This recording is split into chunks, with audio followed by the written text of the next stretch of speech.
Yes, certainly. Thanks for having us here. My name is Thomas Weisschuh. I'm the Director of Product Management and Innovation for the AS-Schneider Group.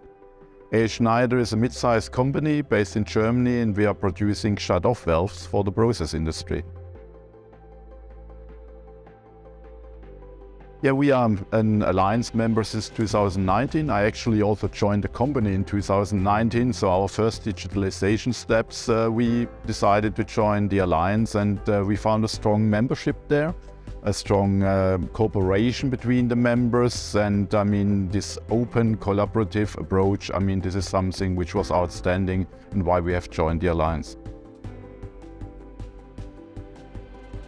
Yeah, we started an early adapter project together with some members here of the alliance. So to mention one, it's Reason.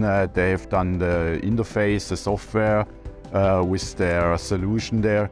Then we have sensors in here from Pepperl & Fuchs, who is a member, from IFM sensors, then an IO-Link master from IFM, so really a good cooperation. So what have we done? We have upgraded that mechanical valve with sensors to give health information to the users in the process industry. So they face leakages, they face other challenges with their valves, and here we give via the sensors first information.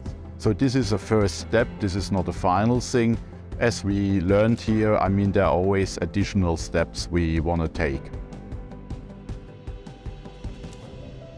Yeah, picking up on what I said before, I mean, we want to upgrade now with the asset administration shell on the one hand side, so to make the data available in a more generic way that we can access it via different software packages. That's one approach. Then we also want to implement the complete architecture of the OI4 Alliance. So this was a starting, we already recognized it, but there is more to implement as we learn and go along with it.